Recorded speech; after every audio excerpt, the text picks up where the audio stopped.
Alright, so if you guys didn't notice, I finally got a day without work. I got a haircut. Much needed. Much needed. Anyways, I wanted to get on here today and talk about the contracts and licenses you need to be a welding business. And I'll just talk out of my experience as I usually do. And hopefully more people that have their own businesses and been doing it for a long while will add to in the comments, as they always do. So for contracts, I actually don't have any contracts. It's bitten me before. And now what I'm working on specifically is, I can't really find what you'd say is a contract for just smaller jobs. I'm having a real tough time with that, honestly. So now I just give them either a quote or estimate, telling them what the fee is going to be, and detail what they're getting charged for, defining exactly what the work that I will be doing on the job is, and 50% down so I can buy the materials and do the work, and just have them sign that quote and estimate. And that's kind of legally binding. That's some paperwork or paper trail saying this is how much you're getting charged, this is exactly what I am doing on the job, and then I'm getting their signature signing that they agree to it, to the quote or the estimate. So for me, that's kind of the closest I get an actual contract. Why I say it bit me before is because I didn't even get a signature on a job before, and luckily I just had an amazing guy that I was working for, and he ended up covering everything. He's like, it's no big deal, I understand. So not gonna let that happen again to me anyways. So contracts, I don't really have any what I would consider a contract that kind of gets real detailed in any way. Obviously that will hopefully change, or probably need to change, whenever I get into bigger jobs, ones that are talking about weeks and months, or even possible year-long projects where I need paid consistently throughout it instead of getting paid at the end of the job, taking withdrawals through the project getting completed.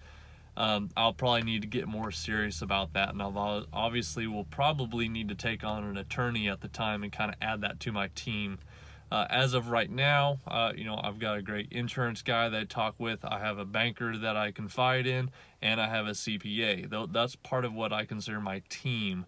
So when I have any financial questions or anything that I need about growing or expanding, I'll talk to my banker.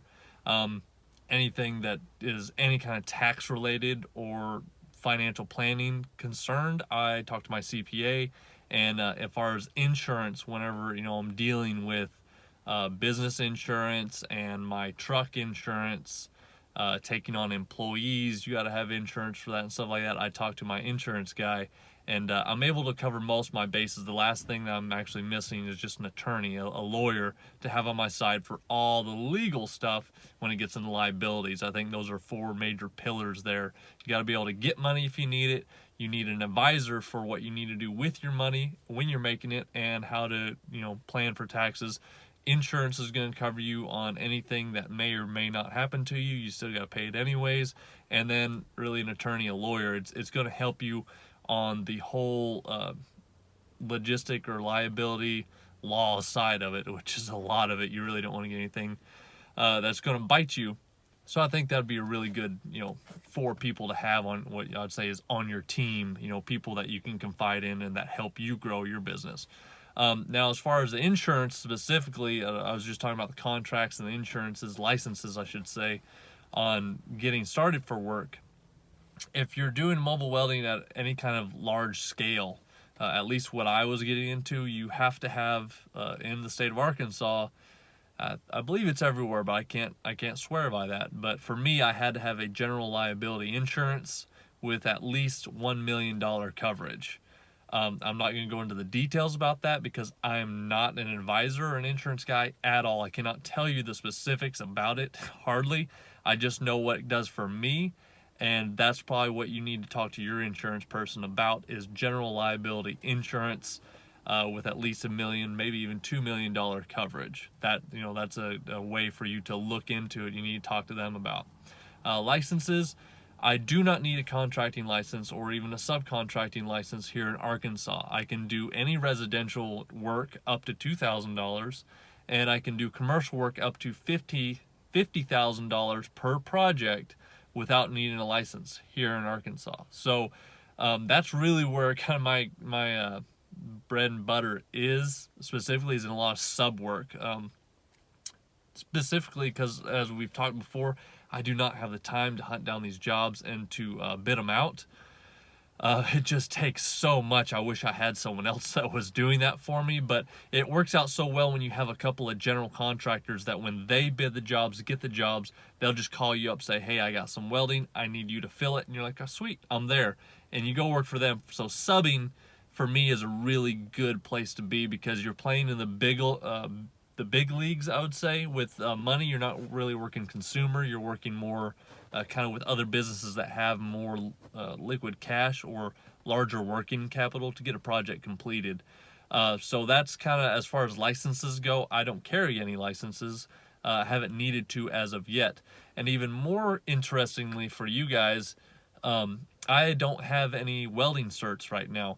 Alaska worked a lot differently than it does down here in the lower 48, as in we didn't, or we're not required to have welding certs. All the companies up there, all the oil companies and everything like that I went to work for, you get certified, I guess you'd say, to their codes and their regulations. So before I went onto a job, every job I would take a weld test, and that would certify me to their weld specs instead of having certs. So they weren't required in Alaska. So when I never really had weld certs. I just had that company's certification and had to take the DOT test every 6 months. I'd have to take the test again to re-up all those certs. So I don't have any down here, and I haven't needed them since I've started working, because I've mostly been with repair work and heavy equipment and industrial repair in mills and stuff like that. So hopefully I can upgrade into doing more piping. That is kind of specifically my trade, pipe fitting. So that's what I want to do. I'm working on getting my certs for down here, welding certs, and hopefully that will bust me into a different arena as far as income and what I can actually get into. But for the past year, I've actually lived without having any licenses or any certifications of any kind and making a living. But I think I could do so much more profitably if I actually had those things. So that's kind of where it's all at with contracts and with the licenses and what you kind of need and who you need to be looking at and confiding in as you're starting to build and grow. I hope this helped you out. I hope you guys have a great day. As always, I'll talk to you later.